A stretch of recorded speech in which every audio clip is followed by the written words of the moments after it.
Bonjour à toutes et à tous et bienvenue dans TechPod, la chronique audio de Futura dédiée à l'actualité des technologies et de la mobilité. Je suis Emma Hollen et aujourd'hui on va parler de fœtus élevés par des intelligences artificielles. Normalement, on a tous appris la même chose à l'école. Depuis des décennies, la Chine est le pays le plus peuplé au monde avec aujourd'hui environ 1,5 milliard d'habitants. Mais son leadership ne tient plus qu'à un fil, ou plutôt à un cordon ombilical. Les mesures drastiques du gouvernement pour limiter la natalité ont considérablement vieilli la population et en 2021, la Chine affichait un taux de natalité de 7,5 naissances pour 1000. C'est très faible et bientôt c'est l'Inde qui deviendra le pays le plus peuplé au monde avec une population plus jeune et plus dynamique, peut-être même dès 2022. Pourtant, la Chine autorise les couples à avoir 2 enfants depuis 2016 et même 3 enfants depuis 2021, mais la pandémie et des habitudes solidement ancrées dans les mœurs ont accéléré le vieillissement de la population. Pour relancer sa démographie, des chercheurs chinois planchent donc sur une solution un tantinet dystopique, la croissance de fœtus dans des utérus de synthèse surveillés par une intelligence artificielle. Wow.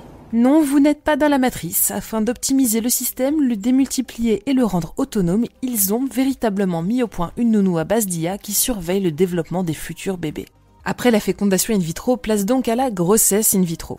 Cette étude très sérieuse, digne des romans de science-fiction les plus anxiogènes, est parue dans le non moins sérieux Journal of Biomedical Engineering et a été reprise par le South China Morning Post qui parle carrément de révolution pour endiguer la chute du taux de natalité dans le pays. Les essais ont déjà été lancés sur des animaux en plaçant des embryons de souris dans ces utérus artificiels ou appareils de culture d'embryons à long terme, des systèmes contenant des fluides nutritifs, une entrée d'air et tout le nécessaire pour assurer, au moins sur le papier, la croissance optimale du fœtus. L'appareil est donc surveillé par une intelligence artificielle qui peut ajuster ses différents composants et intervenir sur certains facteurs environnementaux.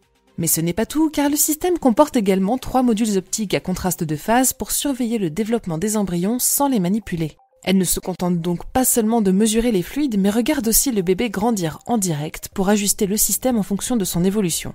Elle peut également classer les embryons selon leur état de santé et leur potentiel développement futur, détecter les anomalies et signaler tout problème majeur à un technicien. Bon, mais alors, que disent les comités éthiques de cette nouvelle invention ?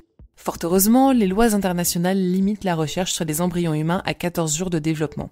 La Chine ne pourra donc normalement pas mener d'études sur eux, en tout cas pas officiellement.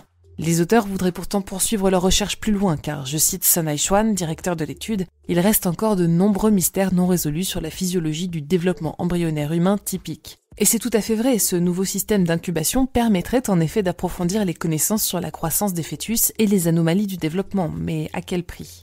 D'autre part, un autre obstacle empêche pour l'instant l'utilisation de l'utérus artificiel pour des bébés humains puisque la gestation pour autrui est actuellement interdite en Chine. Malgré son optimisme, Sun Haishuan reconnaît qu'aucun hôpital ne voudrait prendre le risque d'enfreindre la loi pour soutenir son projet.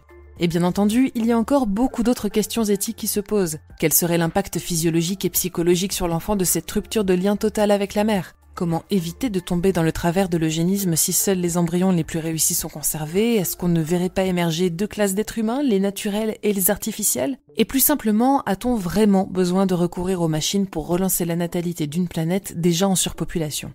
Ces interrogations étant vouées à se multiplier au cours des décennies à venir, il est temps pour nous de prendre part au débat si nous ne voulons pas nous faire prendre de court par les prochaines évolutions sociétales et technologiques.